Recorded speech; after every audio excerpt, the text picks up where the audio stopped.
अहो तो कोरमादासाला पाय सुद्धा नव्हते, हात सुद्धा नव्हते, पण दररोज संध्याकाळी वाळवंटामध्ये कीर्तन चालवायचं. कोणाचं? भानदास महाराजांचं. भानदास महाराजांचं कीर्तन चालवायचं दररोज. आणि गुरुदास महाराज म्हणायचे आईला, आई मला काय कर, कीर्तनाला नेऊन सोड. काय सांगायचे? आई मला कीर्तनाला नेऊन सोड. पण आई त्यावेळेस म्हणाली, अरे किती दिवस तुला संगोपन करू रे? आता माझं वय 75 वर्ष झालंय. तू मला सांभाळला पाहिजे का मी तुला सांभाळू रे? काय म्हणाले ते? अरे किती दिवस तुला सांभाळून कर तुझा? त्यावेळेस गुरुदास महाराज म्हणाले, आई फक्त शेवट नेऊन सोड ग. गुरुदासांच्या डोळ्यात पाणी बघून आईला दया आली. अहो आई ते आईच असते ना शेवटी. तर गुरुदासांना आपल्या आईने पाठीवर टाकले. दोन्ही हात पण नव्हते आणि गुडघ्यावर पाय पण नव्हते हो त्याला. पाठीवर टाकलं आणि वाळवंटामध्ये नेऊन सोडलं महाराज. वाळवंटात नेऊन सोडलं. कीर्तनाचा टाइम झाला, कीर्तन वगैरे चालू झालं. कीर्तन झाल्याच्या नंतर भानदास महाराज आले आणि भानदास महाराजांनी विचारलं, अरे गुरुदासा आलाच? हो आलो. आलो बाबा. अरे किती दिवस आला त्रास देशील रे? त्यावेळी गुरुदास महाराज आज शेवटचं मी आईला त्रास दिला, याच्यानंतर आईला म्हणणार सुद्धा नाही की मला कीर्तनाला नेऊन सोड म्हणून. कीर्तन चालू झालं. कीर्तन झाल्याच्या नंतर भानदास महाराजांनी सांगितलं की उद्या श्री क्षेत्र पैठण ते श्री क्षेत्र पंढरपूर आपली पाय दिंडी सोहळा निघणार आहे. असं सांगितल्याच्या नंतर गुरुदासांना फार वाईट वाटलं. भानदास महाराज आले गुरुदासाकडे, अरे तू कसा येशील रे? आता आम्ही उद्या पंढरपूरला जाऊ, तू आता कुठं राहशील? त्यावेळेस गुरुदास महाराज म्हणाले, मी पण येणार. भानदास महाराज म्हणाले, अहो काय बोलतो येण्यासारखा? तू कसा येशील? तुला हात नाही, पाय नाही, काय नाही. गुरुदास महाराज म्हणाले, बाबा तुम्ही एकदा होत म्हणा. काय म्हणाले? बाबा तुम्ही एकदा होत म्हणा. भानदास महाराजांना वाटलं याला हो जरी म्हणलं तरी हा कुठे येणार आहे? सरळ भानदास महाराजांनी हो बोललं. गुरुदास महाराजांनी उद्याचा मुक्काम विचारला. बाबा उद्याचा मुक्काम कुठं आहे? त्यावेळेस भानदास महाराजांनी सांगितलं, अमुक अमुक ठिकाणी आपल्या उद्याचा काय आहे? मुक्काम आहे. गुरुदास महाराज रात्रीचे निघाले. कोणी दिसलं, कोणी झोपे दिसलं त्याला उठायचे. अहो दादा अमुक अमुक गावात कुठं आहे? अमुक अमुक गाव कुठं आहे? गाव विचारत विचारत विचारत विचारत पहिले मुक्कामावर पोहोचले महाराज. पोहोचल्याच्या नंतर सकाळ झाली. सकाळ झाल्याच्या नंतर गुरुदास महाराज मारुतीच्या मंदिरात गेले आणि माईक मध्ये सांगितलं की उद्या भानदास महाराजांची दिंडी येणार आहे, तरी सर्वांनी आपल्या दारापुढे रांगोळी वगैरे काढून ठेवा, सडावर रांगोळी काढून ठेवा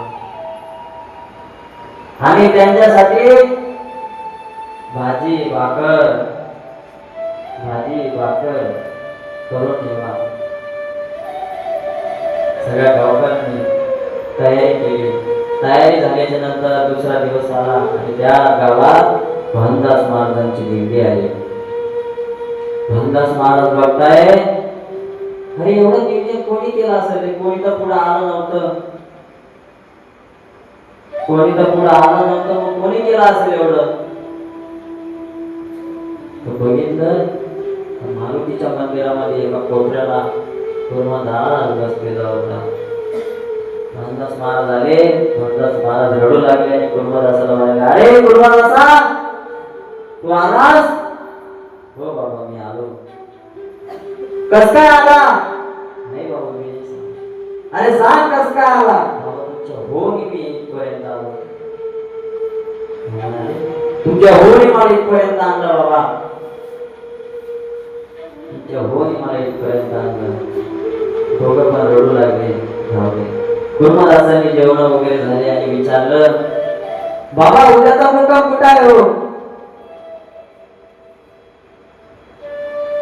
म्हणूनच महाराजांनी सांगितलं अमुक अमुक गावाला उद्याचा काय आहे मुक्काम आहे. उद्याचा मुक्काम आहे सांगितला. गुरुमदास महाराज निघाले. दुसऱ्या गावात पण तसंच, तिसऱ्या गावात पण तसंच. असं दररोज चालू लागले, दररोज चालू लागले. शेवटचं गाव आलं, लहुळ नावाचं गाव आलं. लहुळ नावाच्या गावामध्ये म्हणूनच महाराज रडू लागले. गुरुमदासा विचारलं, अरे गुरुमदासा, अरे एकच दिवस बाकी राहिला रे.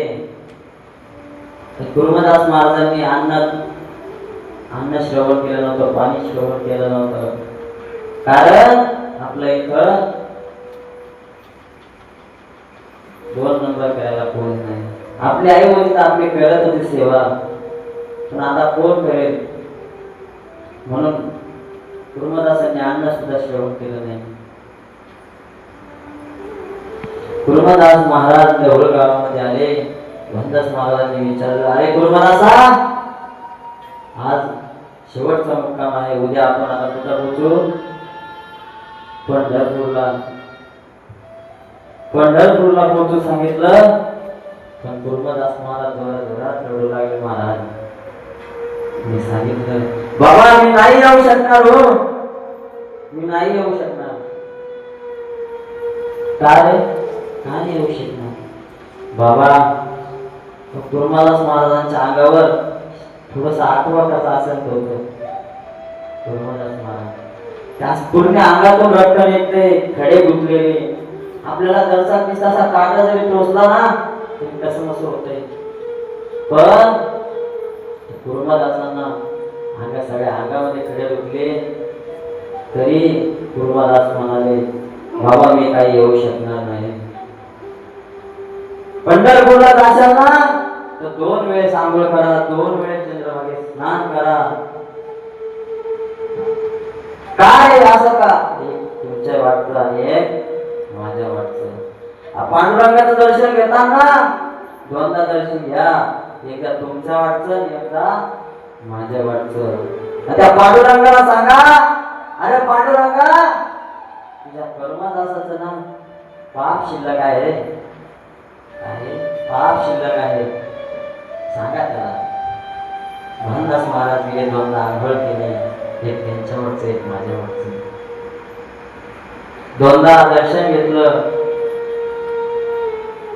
2दा दर्शन घेतलं आणि पांडुरंगा समोर उभे राहिले भंडास महाराज. अरे पांडुरंगा, काय काय काय पाप केलं असेल त्यांनी? त्याला हात दिले नाही, पाय दिले नाही. अरे त्याला नुसते पाय जरी दिले असते ना तर तुझी वारी सफल करू शकला असता. तो तुझ्या वारीत आला असता. काही नाही झालं तर त्याला पाय पण नाही देऊ शकला. ह्या वेळेस पांडुरंगाने रुक्मिणीला सांगितलं, अहो रुक्मिणी, सगळे भक्त मंडळ येतात, तू वारी सांभाळ, माझ्या भक्ताला भेटायला चाललो. भक्ताला भेटायला चाललो म्हणून सांगितलं. लहुळ गावामध्ये पांडुरंग परमात्मा येऊन प्रसन्न झाला आणि गुरुमदासांनी विचारलं, अरे गुरुमदासा, काय हवंय तुला? तुला हात देऊ का? तुला दोन्ही पाय देऊ का? त्यावेळेस गुरुमदास म्हणाले, मला काही नको बाबा. अरे घे, जसं जगायचं तसं जग. तुला हात पण देतो आणि पाय पण देतो. त्यावेळेस गुरुमदास महाराज म्हणाले, बाबा मला काही नको, मला फक्त काय हवंय. काय हवंय तुला सांग. तुमच्या मांडीवर माझा काय गेला पाहिजे? देह गेला पाहिजे, फक्त एवढंच पाहिजे. गुरुमदास महाराज रडू लागले. देवाने गुरुमदासांना आपल्या मांडीवर घेतलं आणि गुरुमदासांनी देह सोडून दिला. देवाने आपल्याला सर्व दिलं, कुर्बान हात नाही दिले, पाय नाही दिले, तरी ते कुठे गेले? वारीला गेले. म्हणून सांगतो दादा, या जन्मात एकदा जरी आलो तरी एकदा तरी काय करा? पंढरीची वारी करा. अहो चंद्रभागेचं स्नान जरी झालं ना तरी 4 धाम केलं काय लागतं? पुण्य लागतं. या जीवनात काही नाही जरी चालतं. या वर्षी 15 वारकरी होते, पुढच्या वर्षी 20 राहतील, पुढच्या वर्षी 25 राहतील. खूप आनंद झाला. आपल्या गावचे वारकरी होते ते